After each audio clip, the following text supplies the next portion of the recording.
Together with our prayers and thanks to Hashem for the miracles and prayers for more miracles and for the ultimate miracle.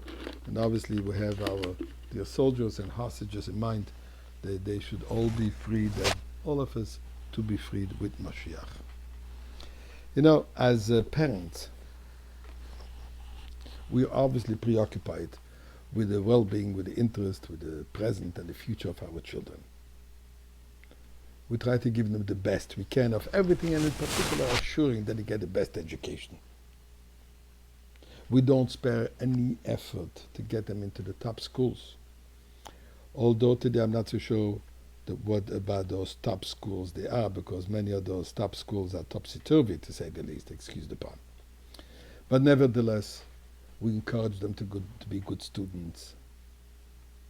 And they should choose these kind of topics that will be giving them a good life, a good salary, a good profession, a good business. And that's what we're very concerned. We're concerned with their future. But the question is as follows. Are we raising good moral children with proper values? Or are we raising ATM machines, bank accounts, investment, financial successes? Where is our focus? Further, is there any guarantee that the education that they're receiving will indeed assure a good paying job? We all know of highly professional people, highly educated people with all kinds of degrees end up taxi drivers. And I have nothing against taxi drivers, obviously. But you don't need to spend a fortune of money in education and 10 years in schools, etc., to become a taxi driver. For that matter, I have a friend that can't get a job now. He's overqualified.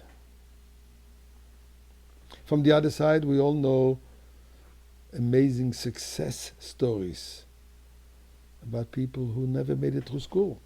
I think I heard one that Steve Jobs, inventor of the revolutionized the whole computer industry, the whole communication industry, was apparently a school dropout. And there are many like this around the world.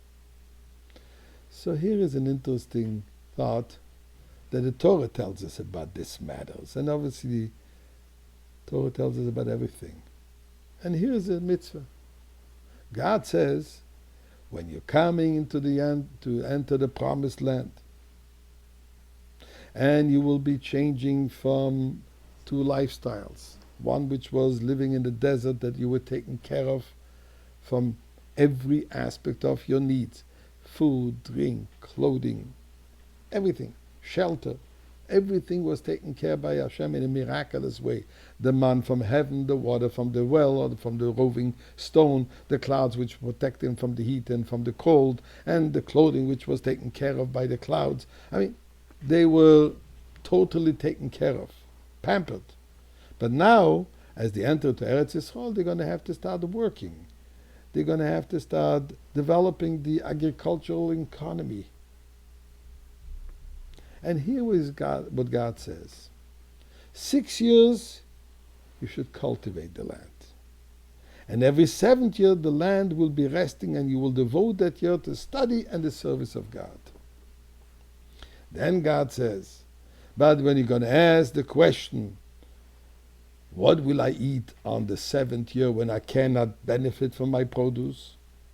And for that matter, the following year will take another while till I will get fresh produce. So says God, V'tzivi says, B'chosi, I will give my blessing.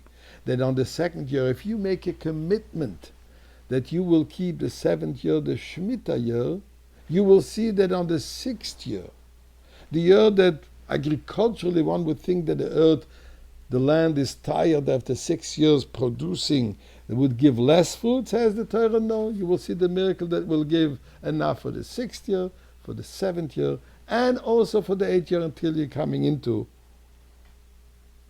new fresh produce. What is the idea? The idea is to remind us that parnasa, livelihood, comes from Hashem.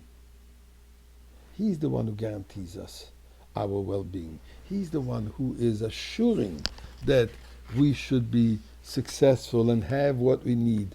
We have to be more concerned about living than about making a living.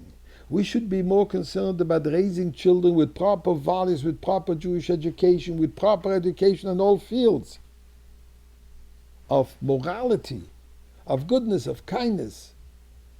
And parnasa, the Eibishter will give.